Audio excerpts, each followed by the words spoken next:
Iya, benar ya. Kemarin kita belajar tentang KPK soal cerita. Pada hari ini kita akan belajar tentang EPB soal cerita.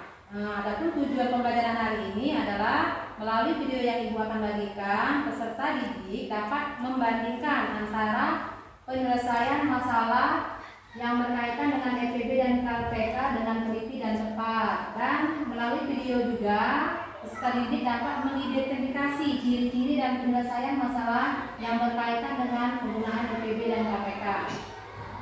Baiklah anak-anak, boleh kalian lihat yang ditampilkan. Sekarang kita lihat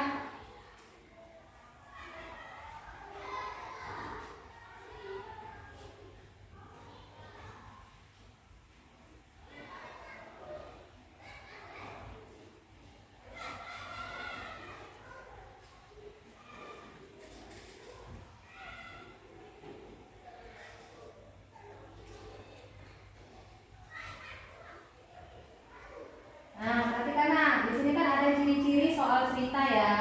Di sini soal cerita PPB pertama ada kata-kata paling banyak, berapa banyak, sebanyak-banyaknya, sama banyak, jumlah yang sama, jenis yang sama atau sama rata. Jika salah satu atau beberapa dari kata-kata tersebut ada di dalam suatu soal, maka soal tersebut kemungkinan besar adalah soal EPB.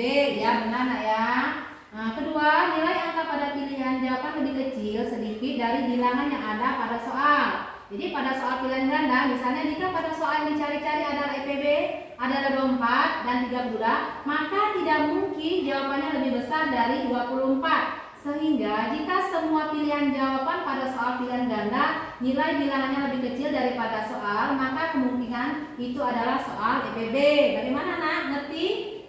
Bagaimana mencari ciri-ciri soal yang bercerita tentang EPB? Mengerti ya? Oke, untuk selanjutnya kita perhatikan ada contoh soal EPB.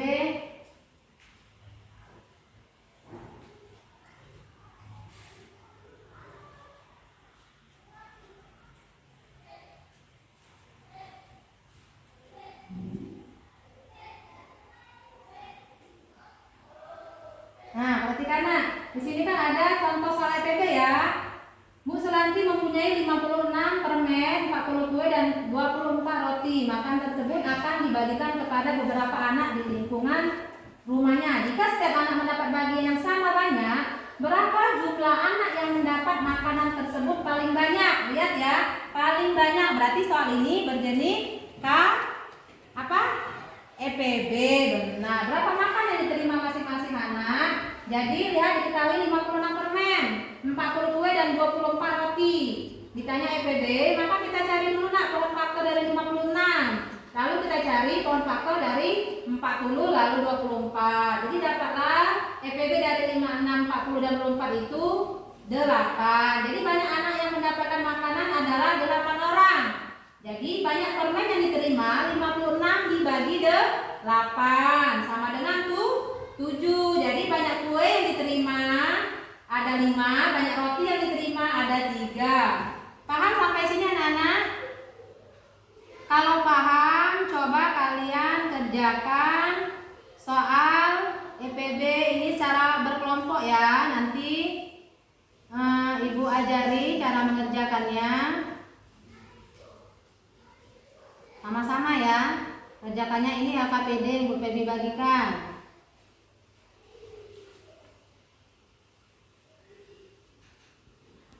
Nah, boleh ini kalian berkelompok kerjakan. Nanti salah satu kelompok boleh mewakili ke depan untuk mengerjakan salah satu soal ya. Buat 3 kelompok ya anak-anak.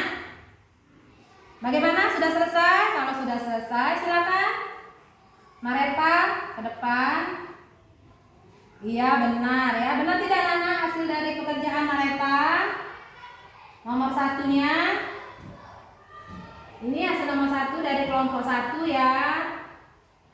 Oke, terima kasih. Silakan duduk kembali. Nah, dari sini bisa kalian paham tidak pelajaran soal cerita EPB? Nah, dari sini bisa kita lihat anak-anak ya. Untuk kesimpulannya, dalam soal EPB dan KPK, ada kata-kata paling banyak.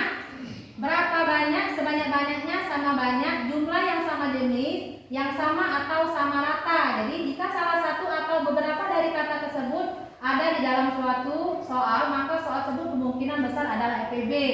Terus nilai angka pada pilihan jawaban lebih kecil atau sedikit bilangan dari ada pada soal. Soalnya bisa pilihan ganda, misalnya soal dicari EPB 24, maka tidak mungkin jawaban lebih besar dari 24. Oke, paham sampai sini? Kalau paham, nanti kerjakan di rumah halaman 36 ya. Baiklah, untuk selanjutnya Ibu akhiri untuk pelajaran hari ini. Wassalamualaikum warahmatullahi wabarakatuh.